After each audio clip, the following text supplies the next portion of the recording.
Hello everyone and welcome to solutions video for AdCoder 228. So let's get started. For the first problem, so here's what the first problem said. We have a 24-hour clock. It looks like this, right? And then after 23 we go back to 0. And we are given two values, a starting time, let's say 3, and an ending time. It could be somewhere around here or maybe even here. If it is below s, that means it happens after the current day, that is the next day. Okay, so it can be here or here. Now we are also given some time x, and we want to know if x hours 30 minutes lie in our range s to t. So if s is less than equals to t, as you can see here, then what we want is x to either be 3, 4 up to t minus 1, because if x is equals to t, then we are checking for t hours 30 minutes, which will be greater than t hours. So for that case, what we want is it to lie in this range, right? However, if t is less than, sorry, if where is the eraser? However, if this is the case, s is greater than t, then we want x to lie anywhere around here or anywhere around here but less than t. Then we want it to be s to 23, right? Or in 0 to t. So these are the conditions we need. So as you can see, simple case analysis was required, nothing too difficult. We can have a look at the submission to see the implementation. So here, as you can see, if s is less than equals to t, I'm checking x in the range of greater than equal to s or less than t. Also, if s is greater than t, then x needs to be greater than equal to s or less than t. Otherwise, no. Okay, next problem. In this problem, what did we have? In this problem, we have n friends. Okay, let's take the sample example. 3, 1, 1, 2. This is this is one based indexing here. Now what we want to know is that so what happens here is the Takahashi tells his xth friend, so this is first friend, second friend, third, fourth, so he tells his xth friend something, his secret or something, and then the x friend would tell a xth friend the same secret, and then that guy would tell this guy the secret, and so on and so forth. So this will keep on happening until we go in a repeat cycle. So as you can see, this is a successive graph. If you don't know what that is, successive graphs are like graphs except that out degree of every vertex is 1. So it goes something like this. So it goes something like this. Now it can either end like this or okay, no, in this case it cannot end like this because every friend is telling some friend something, so it usually forms a cycle. So it is either like this or it's just a cycle directly, like a ring. So this is the behavior of snitching. So now we want to know how many friends will know the secret, how many snitches will get to know.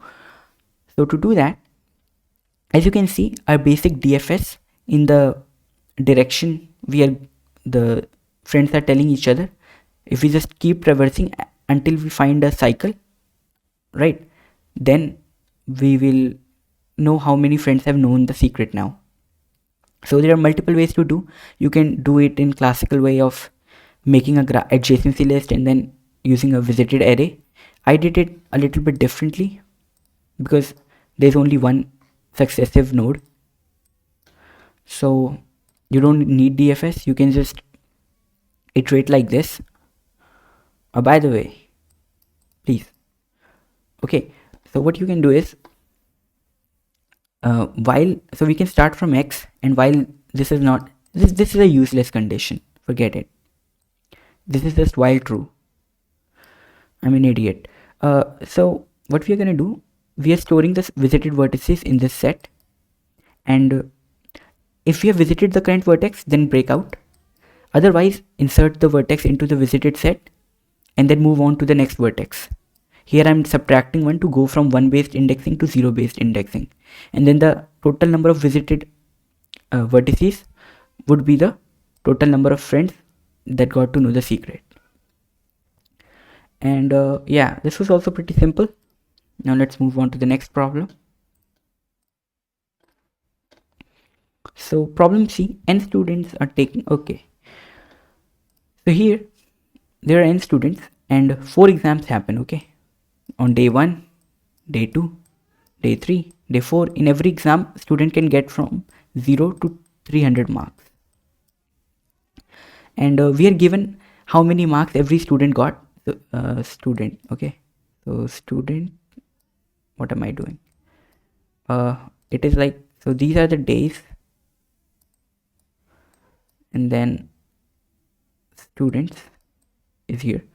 So 1, 2, 3, there are n students. We are given these 3 values for every student. And now what we want to know is whether after the 4th day, so they get some value on the 4th day, okay, we don't know what they get. Question mark, question mark, question mark. And now what we want to know is after the 4th day, we will sort them by their total score, and then will the ith person, we want to know it for every person, for every I from 1 to n, we want to know if this ith person will be in top k ranks. What is the top k rank? Let's say the rank total scores in descending order are like this: 33, 12, 7, 7, 5, 4, 3, 3, 1, okay, and then 1. So ranking goes like rank 1, because they have the same score. So sorry, this is 33, not 33. So this is rank 1, okay, this is rank 1, this is 2, this is 3, this is also 3, then this goes 5 rank, 6 rank, 7 rank, 7 rank, 9 rank, 9 rank. So people with the same score are at the same rank. So top k, here if I am asked who are in the top 3 people, top 3 rankings, then there are 4 people in top 3 ranking, okay. But here as you can see, whatever value, okay, whatever the score is at the 3rd rank, right, we need for someone to be, you know, in the top 3, their rank, sorry, their marks must be at least this much, which was whatever the marks were at the 3rd rank. So what we will assume is for every case we have to, since we have to solve it separately for every I, so what we will assume is for, if we are calculating for AI, then we will assume AI got 300 marks on that, on the 4th day, and everyone else got 0. This gives him the highest probability to be in top k, right? So what we want is that his total score, which was whatever the score was initially given, plus 300, to be greater than equals to this value, which is in the sorted array. So sorted array k minus 1, because if he ends up, let's say this was the guy, if he ends up even with 7 score, he will be in top 3, right? Though the top 3 will become top 5 in a sense, but he will end up in top 3. So that's all we need to check. For every I, how we will solve it? We'll first of all give it 300 marks so as to increase the likelihood of him being in top 3 the most, and then we will check if its value is at least this much, which is 7 here. So let's have a look at the submission to see how I implemented this.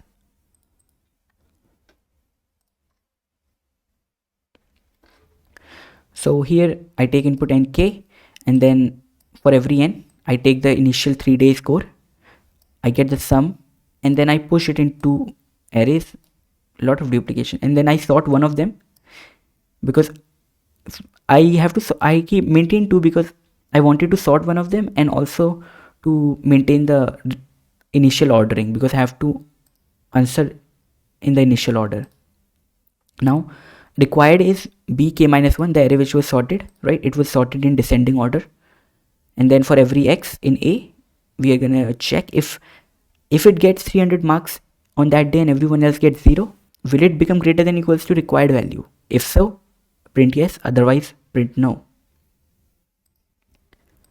Okay, problem D. So what was problem D?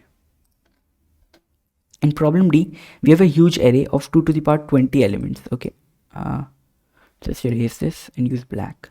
2 to the power 20 elements, which is approximately 1 to e6. It's greater than a million, I know. So what we want to do here is, okay, sorry. So we have this array which is like -1, -1, -1. So indexing is like 0, 1, 2, and then n minus 1. Okay. So n is this, and initially all the values are -1, and now we are asked to perform q operations. Sorry, we are asked q queries, and for every query we can either be asked to perform an operation or give the value at index I, index x, whatever value they ask. However, the first operation, what it says is, it will give us a value x, and then we have to say, let's say this is array A. Okay, let's say this is array A. Then we want to say ax is equals to x. We want to set this. However, if we are unable to do so, ax modulo n, x can be very big as well. So we want to do this. However, if ax modulo n was already filled, that is, it was not -1. Okay, if it was not -1, then it was already filled. Then we wanna move by 1 to the right. Okay, yes, then we want to move to the right by 1, x plus 1 modulo n, and then we want to try to set this to be x. Again, if this value was already set, that would, it was not -1, then we have to move forward and do this. Okay, so we keep trying to do this, and when this value is -1, we will set it to x and move out. So this is what we have to keep doing. And now if you see here, if we try to do it in a brute force manner, it will fail. Why? Because let's take this condition, let's take this situation. Okay, so initially it was -1 everywhere. Let's say first of all we just keep giving it x equals to 0. Okay, so initially we will just replace this to be 0, then we have to replace this to be 0, then this, then this, and as you can see, now when I am replacing this with 0, I have to go from here to here, right? So this would take about what, 5 times. So as you can see, initially it took 1 steps, then 2 steps, then 3, which done q times would give us q plus 1 by 2 steps, which will obviously TLE. So we want to speed this up. How can we speed this up? Well, to speed this up, what we can do is, instead of initially storing everything empty and then setting in the values, let's store an inverse set. It's just a random BS name I gave it. Okay, so what that actually means is we have a set S and we store all the values in it. Okay, 0, 1, 2, 3 and -1, which were not set by us. Okay, so these are the values that are not set. And now let's say I query x. First of all, we modulo it by n, right? And then what we basically want is the smallest number that is greater than or equal to x in this set we want to set it to be equal to original x value, right? Not modulo n. And if there is no value greater than equal to that, then we want to roll back to the initial, right? Because let's say this was also filled, this was also filled, right? So if this is filled, then we go back here, right? So how we can do this? Well, simple. Every time we are asked some x, first of all, let's just do like the question says, we save h equals to x, and then we get the lower bound of x. Okay, so what is the lower bound? Lower bound is the smallest value which is greater than or equal to x. So we get s dot lower bound of h. Now if this goes here, okay, on the outside of the set, then in that case we will say, so if let's say this was the iterator, okay, so if iterator is at the end, then we will just set iterator to the beginning, because we want to loop back to the beginning. And also it can be like 0 and 1 is also filled, then in beginning would be 2, and that makes sense, right? Let's say n minus 1 was filled and 0 is also filled and 1 is also filled, so we want to go to 2, so it is doing the correct thing. So this way we can know which element, which index we want to fill next, and then we just fill it. And whenever we are asked what is the value at ai, we can just tell. So for the implementation, I get the value of n using my modular exponentiation function. So I don't have a different, a normal exponentiation function, so I just use this with infinity as the mod. And so I stored all 0 to n minus 1 in the set, and I also keep the result. Okay, initially everything is -1. For every query I take input. If t is 1, then I get the lower bound. If it is equals to end, that is it goes out of the set, then I set it to beginning, and whatever the value of p is, that is dereference and then p, we set it to x, the original x, right? And then we erase it from the p, and then we erase p from the set. And otherwise, if we are asked what is the value at x, we just say print res x modulo n. Okay, so that was problem D. Problem E. Okay, in this was such a troll but educational problem. So what's happening here is, we have said that first of all, for every array of size n such that every element lies in this range, okay, first of all we want to get all of these arrays. So 1 2 3, there are n index, right? And every index can go from 1 to k, so there are k possible values for everything. So k multiplied by n times, there are this many possible sequences, and what we are asked is, we want to assign a score to this. We want to know how many ways we can assign a score to these sequences such that each score is between 1 to m. So let's say this is equals to count, okay? So there are 1 2 3 count number of sequences, and we want to assign them some score. We can assign it 1 to m. Okay, the score can be in this range, right? 1 to m. So there are m possible ways to assign score. M possible ways. So this is just m to the power count. So as you can see, substituting count for k to the power n, we want to calculate this value. It is a very simple thing we want to calculate. But the constraints are big. How do we do this? Well, first of all, let's okay, let me add a new page. No, new page glitches. Let me just remove it. Erase. So what we want to calculate is k to the power n, m to the power k to the power n. Okay, that's right. So this is what we want to calculate. So first of all, let's calculate k to the power n. Okay, so to calculate k to the power n, we can use modular exponentiation, but k is very big, right? So when we will multiply, we will overflow, So what we can do is, it will overflow from even long, because 1e18 times 1e18 is very big. 1e18 is like near the border of long. So what we can do is, we can use this property that okay, undo, that this modulo, let's say modulo is mod, okay, this is equals to k modulo mod to the power n, okay. So we can do this. Using this, we can get this value, right?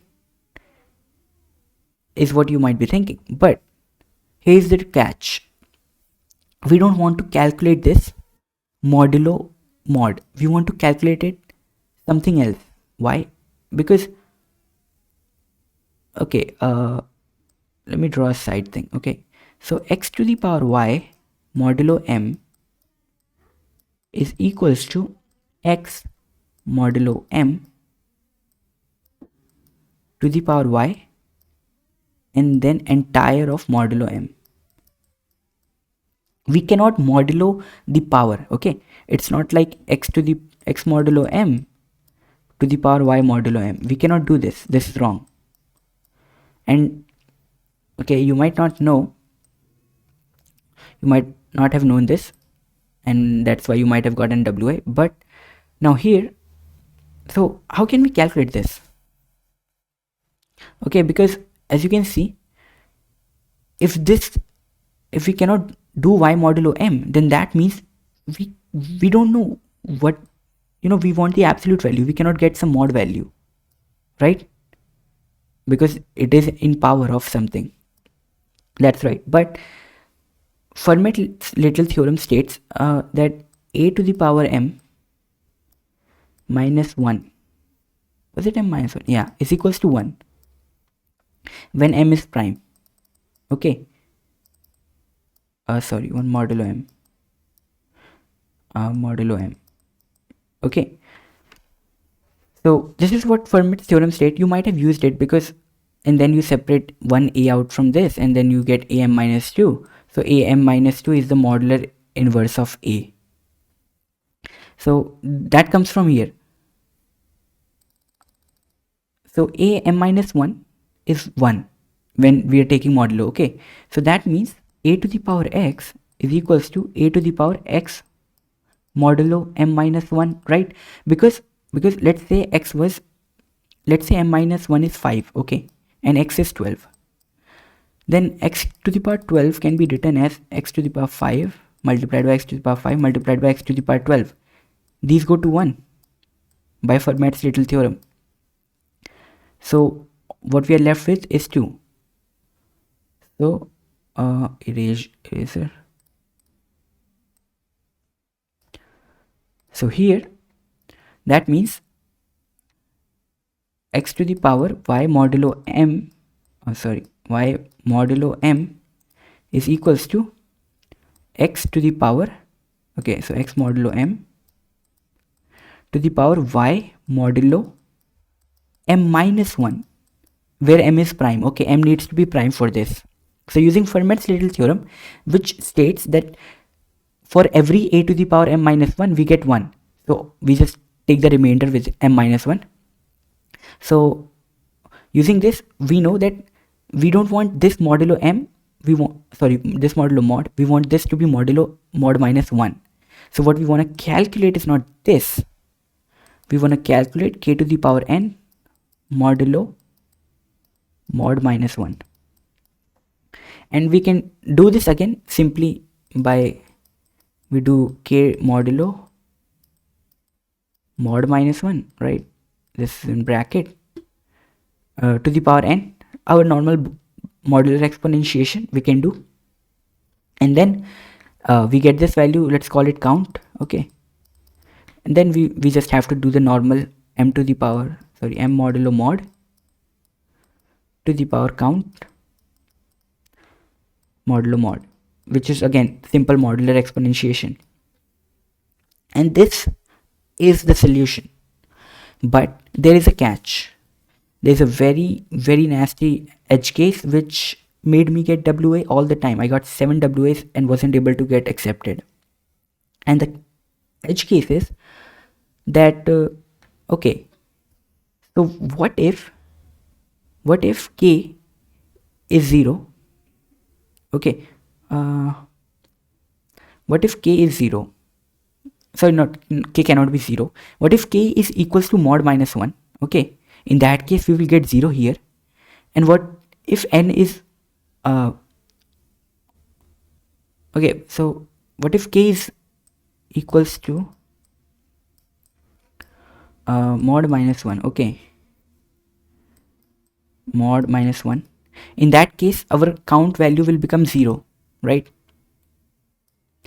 And here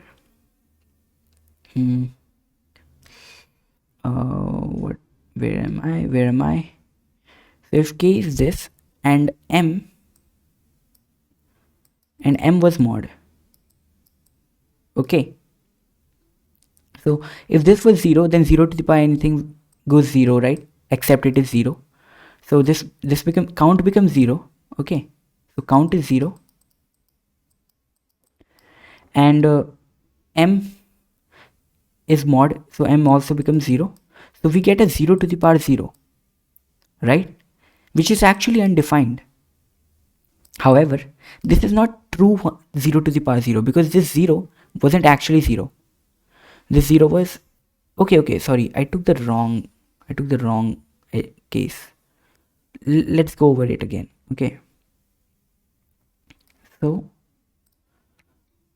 let's say N was, let's say N was something. Okay, let's say K to the power N. Okay, K to the power N was 0. However, okay, if K to the power N was 0, however, okay, and this can happen when, you know, K is not 0 but mod minus 1 or 2 times mod minus 1 or something like that. And then if M is equals to mod, then what ends up happening is 0 to the power 0, where this wasn't an actual 0. This was something else, which was a multiple of mod minus 1. Okay, I was telling the right case. I got confused myself. So when K was a multiple of mod minus 1, we got count equals to 0, which wasn't an actual 0. Count is a multiple of mod minus 1. Okay, count is in actual multiple of mod minus 1, but because it gets divided by it, it ends up becoming 0, and we get 0 to the power 0, which is undefined.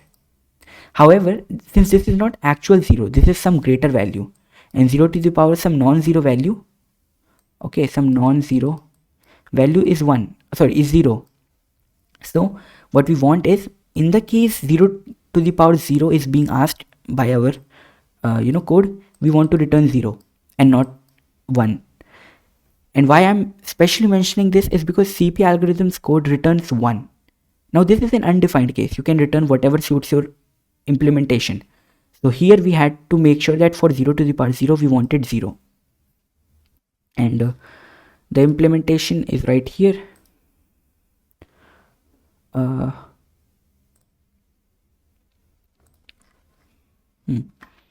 as you can see, I have nkm.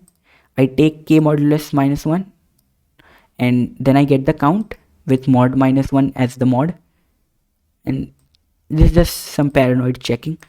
Then m can be taken modulo mod, and then count, we are raising it to the power count, and then again some paranoid checking. And here, okay, I also converted to 128-bit integer so as to avoid any overflows. But here, as you can see, for x equals to 0, we want to return 0. Really, for x, this is really, a special case. I should have written it like, I should have written it like this. If x is equals to 0 and n is equals to 0, then we want to return this, and this is an undefined case. we are manually specifying for sake of our solution, and then using that we can get accepted.